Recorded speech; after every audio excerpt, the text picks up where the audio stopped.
Bonjour à tous, j'espère que vous allez bien. Du coup, on se trouve aujourd'hui pour une deuxième interview. La première interview que j'avais faite, j'avais interrogé Lorraine, donc le parent de Ron et Judy. Et donc aujourd'hui, je me retrouve avec eux pour parler un peu de l'histoire des États-Unis à travers leur parcours. Donc voilà. Bon, maintenant, je vais parler en anglais du coup, et puis je vais tout vous traduire. So, I said it's my second interview because I did this the first time with Lauren to talk about the farm, and now it's with you. Okay. So first, thanks a lot to take some time with me to talk about your life, because with your life, for the French people, it will be good to learn the American life, the history of the American people. And so yeah, and also I would like to say I appreciate to come over here because you are good people. And I like spend some time over here. It's like my family time, like in France. Avant de vous lancer dans la vidéo, je vais vous faire le sommaire. Du coup, dans un premier temps, avec Ron et Judy, nous avons parlé de l'histoire de leur famille, de quel pays d'Europe ils étaient originaires et comment s'est passée l'arrivée de leur famille ici, aux États-Unis. Ensuite, on a parlé d'eux, de leur famille. Après, on a démarré le sujet agricole en parlant de l'agriculture de manière générale dans le Dakota du Nord et de tout son développement. Ensuite, nous avons parlé de leur ferme. Et enfin, on a terminé par eux et leur esprit un peu innovateur. Enfin bref, vous verrez comment ils sont. Je vous souhaite du coup un très bon visionnage. J'espère que vous avez passé un bon temps. Moi, je suis plutôt content de cette vidéo. Je trouve qu'ils reflètent bien également les Américains et toute l'histoire et tout ce qu'ils ont pu vivre. Enfin bref, j'en dis pas plus. Et je vous souhaite un bon visionnage. Allez, à bientôt. So the first thing is to talk about you. Judy, when did your family arrive in the United States? They went in Ellis Island? My maternal grandmother came to this country in the late 1800s. Okay. And her father, I'm not sure when he came to this country. It was her. My paternal grandfather, he came probably in the mid 1800s, and he was a little bit of we think he might have been a little bit of an outlaw. Okay. Because he took somebody else's passport to get here. Okay. So the name is Smith. Okay. But we don't know who he really was. Okay. And we think he was Swedish. Okay. And possibly his name was Westergren. But my grandma married a Smith. Okay. But so half of our family, we don't have a good way to go back and look at the history. Okay. But the other half, my grandma was a Little from England. That was her maiden name. Okay. And she was little. She was like 4'10". Okay. And she had 16 children. Oh. Okay. The last of which were twins. Oh. So, for just a little lady. Yeah, a big family. Yes. And it was when? She came to this country, I think in the late 1800s. I'm not sure of the date. Okay. And, yeah. Okay. Well, no, she would have been here earlier than that. Because she married she was only 6 years old when she came here. So it would have been earlier than that. Okay. And then, so the first child that was born to her was in 1896. So she would have been here probably 20 years earlier. Okay, good. So. All right, and for you, Ron, what is your history of the family? Well, the Bock family came from Germany, around Frankfurt, Germany, in 1754. Okay. And they came to Pennsylvania. Okay. And they farmed, and they built a church, a Lutheran church, and English-speaking school. Okay. And then they stayed in that area for about 3 generations before they could get over the Appalachian Mountains. And then they went to, my grandfather was born in Missouri, and then he went to Arkansas with his parents, and eventually up to northwestern North Dakota. Okay. And then my grandfather homesteaded down in South Dakota. There was free land, so he went down there. And that's where he met my grandmother, and she came from Norway. Her parents came from Norway. Okay. And so she came from Wisconsin, and she also went to South Dakota to homestead. Okay. And it's on my mother's side, my grandparents came from Switzerland. Okay. And they met on the boat on the way over, and they started a farm near here. Okay. And you know why they came in United States? For the Swiss, I think it was bad times when they Okay. came. Was early 1900s, like early 1900, Okay. and not much opportunity Yeah. for work. And as far as the Germans, I talked to a history professor, and he said so they could have land, Yeah. and also because of religious persecution. Okay. It's some of the reasons he gave me for why they would come. Okay. I think the major one when people came was to own their own land. It's very important to own your own land. Yeah. Okay. In some countries, you can't own your land. No.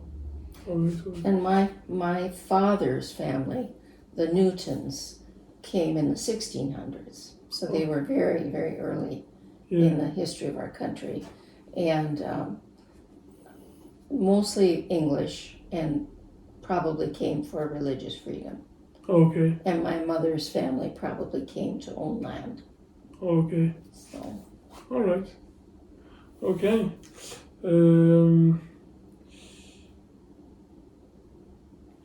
Okay, so what function will this? So yeah, I asked you about the New York, but never your family went in New York in Ellis Island. my family, Yeah, they yeah. started in Ellis Island, but Okay. when I can't remember how long they had Yeah. to stay there, but when they left there, they my mother's family came to Minnesota, and Oh. then out here later. Oh, okay. All right. My father's family, of course, you know, if they came in the 1600s, there was no such place. They just came Yeah. to Okay. Boston. Okay.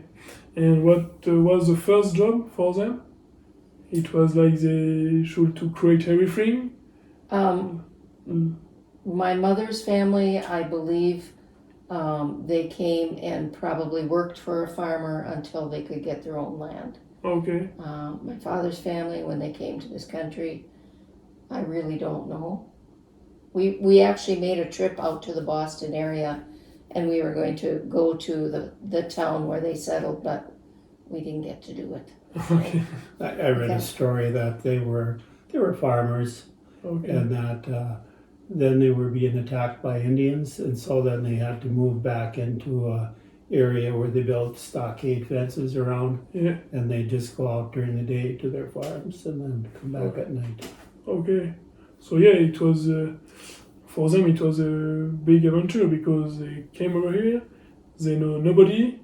They should to create everything. So yeah, it was a stronger people. Right, and when you left home in Europe, you knew you would never see the rest of your family Yeah. again. It's not like now.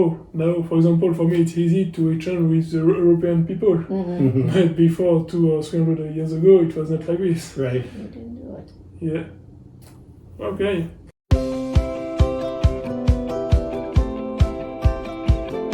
First, I will talk about you. Can you present your family? What was your job? And yeah, yourself. Our immediate family. Yeah. Yeah. Okay. Well, we married in 1975, so we're approaching 47 years this Oh. week. Oh. And we have 3 children. Yeah. Eric was born in 78 and Lauren in 80, and we adopted our daughter in 81. Okay. And so now we have 5 grandchildren. Each family has 1 or 2. Okay. And And I met Ron when he was farming, and so when we married, I moved out to the farm. Okay. I'm a nurse, so I continued my career as a nurse and later a nurse practitioner. Throughout the years, I went to school and worked, and while the kids were going to school, grade school and high school. Okay. So, Yeah. Right. Yeah. For her, it's important for the children to go in the good school. They went in the Fargo? No, they went to school close to where Lauren lives, the Okay. Freiburg. Oh, okay. We had a beautiful, nice modern school there. Okay. But the problem is Freiburg is in Billings County, which has a low population, and the school had to close because there wasn't enough children going to it. Yeah. It was a waste of money to be keeping that school open for 7 or 8 children. Okay. So, Yeah. but that's where they went to grade school, and then they went to high school in Belfield, and then their higher education was in Fargo and Moorhead, where Oh, yeah. Okay. all the children went. Yeah. Yeah. Just for the French people. In one movie, it was when I talked about the two scene. I take a movie in Freiburg and I say it's a small town. And before there were a lot of people, but now there are nothing. Now it's like there are 20, 25 people. Mm-hmm. And yeah, before it was busy. No. Before our time, there was a bank and a grocery store. The town hall was a busy place. Post office.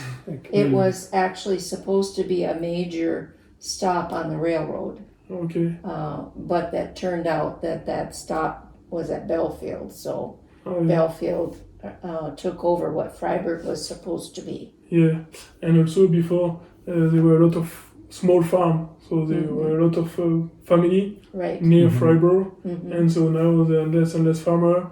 It's a bigger farm, so now there are less people near Freiburg, so Right. yeah. Mm-hmm. Ok, good. Vous connaissez la vache Mika? Bah derrière moi c'est sa fille. Eh oui, tout le monde se demande où est-ce qu'elle vient. La vache Mika on la retrouve sur les pistes de ski en France. Bah du coup en fait elle vient du Nord Dakota, et donc on l'élève dans les prairies et avec la neige, comme ça après elle est habituée quand on va sur les pistes françaises. C'est vrai, d'où vient cette vache Mika? Prête à joindre les pistes françaises? Il semblerait. So now we'll talk about agriculture. Ron, it was your job. You was farmer. But first I will talk about the beginning of the farm over here. Because I can imagine that nobody at the beginning, no company, no farmer, and there were a lot of land, but there are nobody people. So how it was at the beginning when the farmer came over here? There are some rulers to say, oh, you can take this field, how it was? Well, the people came on the railroad out here, Okay. and then they would go to an office and they would find out which land was free. If you had to live 3 years on this piece of land, and they'd go out and pick out the piece of land they wanted, and then they'd have to build a home and live there for 3 years, Okay. and then the government would give you the land. Okay. And that's what my grandparent Bock did. Okay. The Brunis, they came here, they bought a farm. Okay. But so then the Bocks, they evidently sold their place in South Dakota, and they had a store after that, and then after that they bought a farm. Okay. And that farm is still run by my nephew, and it's over 100 years old. Okay. It's been in the family over 100 years. Okay. The people that filed for that free land, that was called the Homestead Act, Okay. and that was probably what most farmers got their land, Okay. was by filing for the free land and living on it for 3 years, like he said. Okay. Okay. But it wasn't very much land. It was only 160 acres. Okay. And so it wasn't big enough to support a family. Oh, it was okay. Not enough for the family. No, and you had to plow. You had to drill a well and build a house, and you had farm. Some of it, maybe, I don't know, a certain amount of acres. Okay. Also, of course, even my father farmed with horses. Okay. So it was hard work. Yeah, I can imagine. Okay, and yeah, after with the time, some people went in the city, and some other farmer bought the farm of the neighbors, and like this they succeed to grow up the farm. Mm-hmm. Yeah, they either got a job in town or else most of the people moved out west, to the West Coast. There were a lot of jobs out west in the orchards and like picking fruit or working Boeing. Okay. Has a lot of, and of course the climate is much nicer than here. Yeah, of course. Okay, good.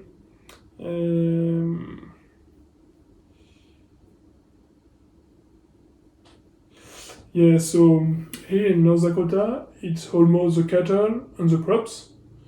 So what? It's just this. Why it's not the pig farm, the chicken farm? Why it's cattle and crops? You can explain this, or? Originally, when we were young, all the little farms, because it was a lot of little farms, Yeah. everybody had a milk cow. Yeah. A lot of times they had 3 or 4, and they would sell the milk. Okay. And everybody had chickens and everybody had pigs. Okay. In this current times, most people, specialize in crops or cattle or both, but they don't have all the other things. They don't have the chickens and pigs. Okay. Basically, you don't have time to do all that. Yeah, of course. You had to have a big family. Yeah. Like you started your kids out doing a job like feeding the chickens and different things as they grew up. But right now, it's efficiency and time is worth money, and so you don't have time to do all those odd jobs. Yeah, of course. Yeah, it was the same thing for me. I know in my mother's side it was the same thing. They were also in my father's side, but they are pigs, chicken, milk cow. But with the time they switch and they have just milk cow or just pig farm or something like this. But why now over here they are just the cattle for the meat, and why they don't remain some meat farm or something like this? Why just cattle and crops? Well, one of the big things is our markets are like our wheat has to be exported to the West Coast. Okay. So in North Dakota, we have to pay the most freight of anywhere to get our wheat out to the West Coast or to the East Coast. Okay. So our prices are lower than if you lived in Minnesota or Iowa. Okay. And as far as the processing centers for chickens and pigs, they're more near the big cities where there is a lot of labor to do that. And we have a very hard time with labor and anything in North Dakota, just about. You can get any kind of job you want. Okay. In North Dakota, because and a lot of people, because of our cold winters, it's better. Like most poultry production is down in the southeast part of the country, and the hogs are down where a lot of corn is growing. Okay. Even the cattle, the calves, they go south to the feedlots where there's a lot of corn feed and a lot of water. Yeah. And we're short of water here too. Yeah. Okay. So it's like this because it was the area. It's better for the cattle, and also the government's organized to be produce some cattle over here. So because I know the dairy farm it's more in the northeast, and pig farm also. But here it's the cattle and the crops. Okay. And the government helped the farmer at the beginning to teach them or to have some equipment or something like this? Yes, in the 1890s, the North Dakota legislature established North Dakota Agricultural College in Fargo. Yeah. And then they have the extension service. So in each county, there's an extension agent. Okay. And we also have research farms. We have one here in Dickinson. Okay. And so over the years, the research centers near you, they raise many different types of crops, many varieties of wheat, and then they have beef cattle, and they used to have hogs, and they do all the research there. And then, so if a farmer wants to know what's the best variety of wheat, you just ask them, or if you have any problems with any type of insects or crop rotations or anything, those people can help you out. Okay, yeah. Over here you have a very good relation with the university. Everything comes from the university for the research and something like this. Right. It's the same thing in France. It was the same thing for the nurse? We have a good network of educational opportunities, yes. Okay. Not the same kind of situation with agriculture, but we have a nursing program here in Dickinson in our university. Okay. We didn't always have. When I went into nursing, I had to go to Bismarck for my education. Okay. But, So, well, we have a nurses association and a nurse practitioner association that you have your education through. Yeah. Over here in the North Dakota, the student can study almost about the farm, the nurse, and also about the oil production. It's a big thing, essential things in North Dakota, right? Mm-hmm. Yeah. The whole production and the farm, it's the big business in the North Dakota. Yes. We raise a lot of different crops in North Dakota. Yeah. And we're number one in several crops. Oh, yeah. So it's very much an agricultural state. Yeah. The first or the second of United States, I saw. The second, I think. Okay. And the first, it's, I don't remember. We used to be called the breadbasket of the world. In other words, we were the world's top producer of wheat. Oh, okay. But I believe that's not necessarily true anymore. Ukraine might have taken over some of our wheat Okay. production. And But we're one state and we produce a lot of wheat, yeah. probably equal to what the whole country of Ukraine produces. Yeah. Sorry. It's crazy. Yeah, and now I talked to you a little about this with Lauren, but the French people don't know this. Did you see an evolution about the crops? I mean, at the beginning, the wheat, the production, the yield of the wheat, it was maybe around 20 bushel per acre. Yes. And now it's like 60, 40? Yes. When I started farming, we had to keep track of our yields, and production was around 20, 25, 30 was a very good crop. Okay. And then with the evolution of farming with no-till equipment, Okay. and then we were only farming half of our land in those days, the other half was fallow. Okay. So you're only producing on half your land Okay. in those days. And then with the evolution of the equipment and the chemicals, we now farm seed everything, Okay. and our yields are twice as much as they used to be. Okay. And when it was this revolution of agriculture? Oh, it was probably in the 1980s when we started experimenting with no-till grills, Okay. and Roundup came out, Okay. and that was the beginning of it. Yeah. Okay. Yeah, it's nice. And since then, equipment has been evolving. Yeah. And with no-till farming, you retain a lot of the good soil and a lot of the moisture Yeah. better, and we're such an arid state. Yeah. So dependent on the rainfall, but with the no-till farming, we have a better opportunity to have more moisture in the soil and produce better crops. Yeah. So. And you are more stronger about the weather, the climate. And now we can see the climate change. So sometimes it's very dry, like now. Last year, Last year it was so crazy for you, and sometimes it's really wet. So yeah, it's important to preserve the ground. Right. We used to use a lot of tillage Yeah. back in the day of discs and harrowing, in chisel plowing. That took a lot of diesel fuel, a lot of time just out there trying to keep the weeds down in the fallow land. And the way we farmed, it took a lot of diesel fuel. And now, I mean, our main tractor, seeding tractor, goes over the land once and then it sits around for the rest of the year. We don't do any tillage. Yeah, it's true. And for you, it's what the future of the agriculture? What is the next revolution? If we will have a new revolution, what it can be? Oh, I think it'll be driverless tractors and things like that. Okay. As you know, labor is very hard to find. Yeah. Around here we have import a lot of people from all over the world to work in our restaurants. We were in Medora today. The worker there was from Poland.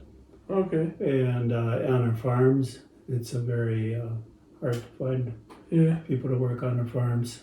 Yeah, we have the same problem in Europe. We need a lot of workers, and so now we have a lot of robotic things, and it can be the solution. But also now, at the beginning when that we said, everybody working or living in the farm to have some food, it was like almost people, and now every people live in the city, and like it's 1%, 2% of the people live in the farm, so it's so different. A lot of people don't know where their food comes from too. and more in the United States, because when you live in the big city, you can't imagine where they come from. Yeah. You know, it's so different. Dans le Dakota du Nord aux États-Unis, il y a deux activités principales, l'agriculture et l'énergie, le pétrole. Derrière moi, on est dimanche et l'entreprise est au diapason pour forer un puits de pétrole et produire du pétrole. Discuter avec les employés, et en fait ils travaillent 14 jours du lundi au dimanche et après ils ont 14 jours de repos et c'est des roulements comme ça et ça n'arrête pas. Ils produisent des puits de pétrole. Définitivement pas les mêmes pays.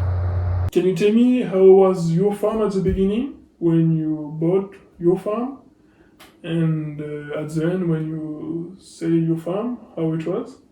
Okay.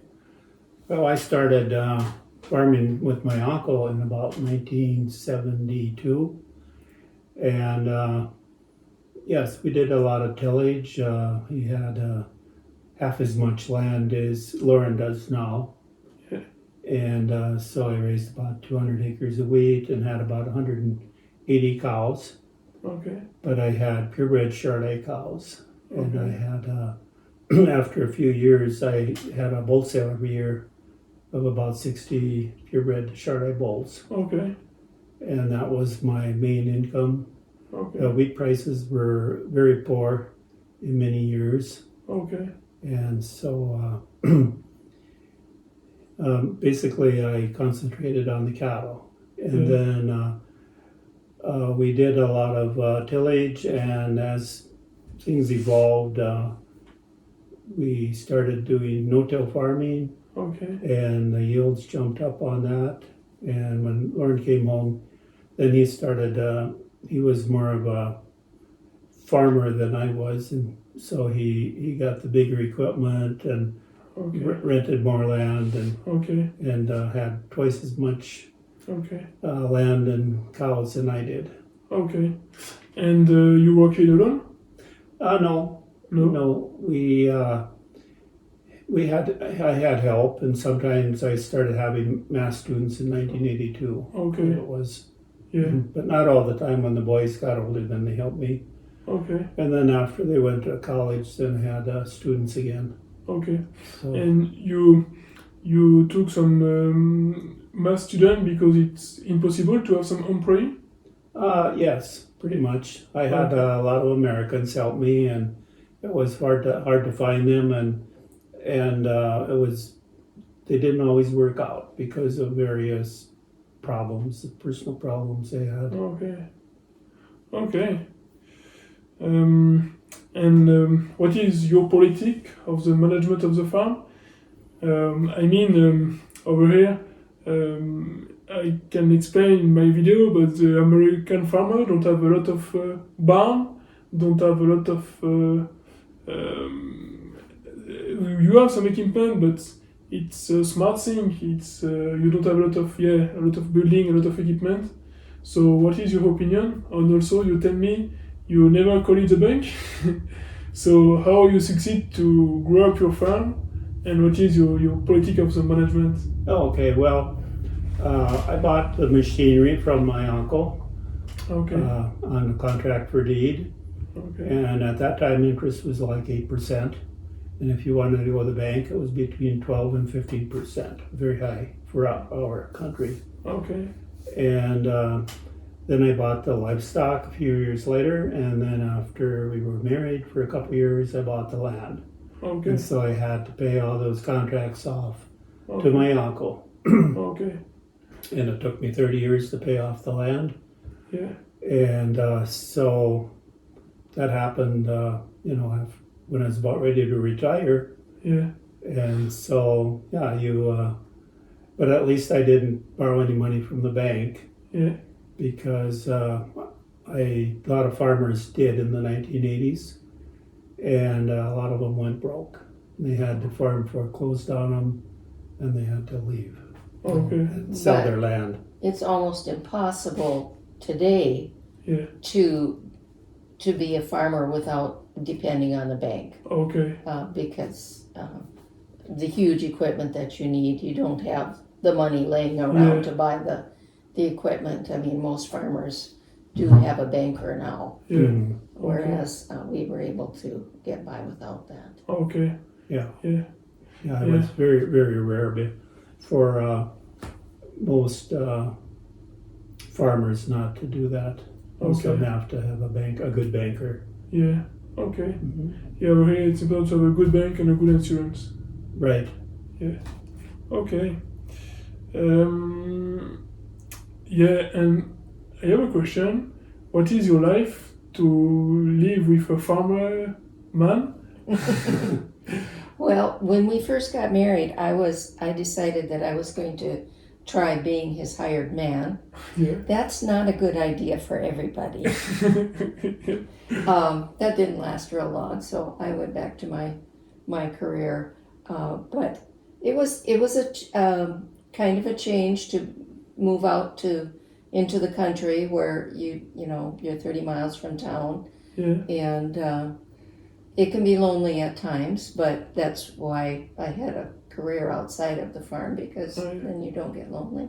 Yeah. And it might be a little harder because of the drive and the the driving for your job and all of those things, but it's in all a good life because you raise your family out on the farm. You teach them values that that the farmer has, and the hard work is a good thing to teach your children, and they have freedom to play outside and not worry about what's out there, and so it's just a good way to raise your children. So it's a good thing. Yeah, great. Yeah, sometimes in France we say the farmer lives in the farm and stay only on the farm, but no, it's not like this now, and it's the same thing over here for you. Mm-hmm. All right.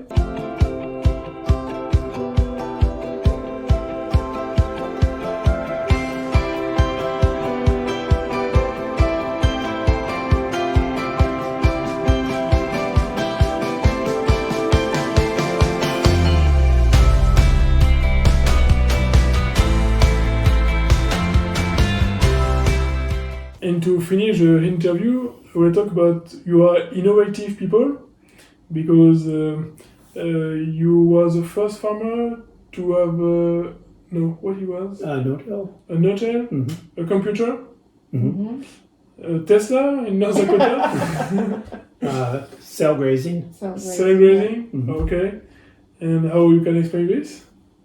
I took a course from a person from Zimbabwe. Okay. And he taught us how a theory about grazing cows, like moving them through 8 different pastures through the year, rather than just having the cows in one big pasture. Okay. And how you can increase your production of grass by 20%.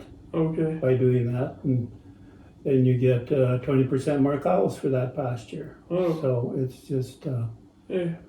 always direction. looking for new ways to do things, and Yeah. Basically, it's continuing education. If you go into something with the idea that you're never done learning, Yeah. and like he would go to what do they call them, extension field days, and learn new methods and new things, and so yeah, in the no-till farming, that was from soil conservation that we learned about that. And so basically just staying up with what's happening in your field. Yeah. And he just happened to be very with it on the education, and so then from that comes the innovation. Yeah. At the beginning, the people say, "Oh, Mr. Ron Bock, it's crazy man, what he did." yes, And They now- might have. And now everybody say, "Oh, he You did." did pretty well. I bought a 4-wheeler.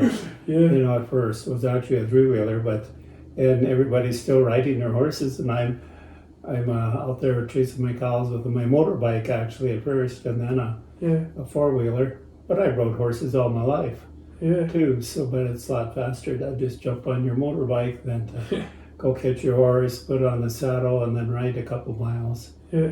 You can spend a whole day doing that.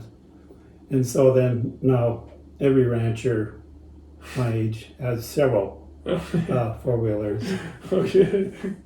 So They don't have a horse anymore. yeah. Okay. So it's good. And so now you have a Tesla, and you was the first people in North Dakota, or almost. Oh, not the first.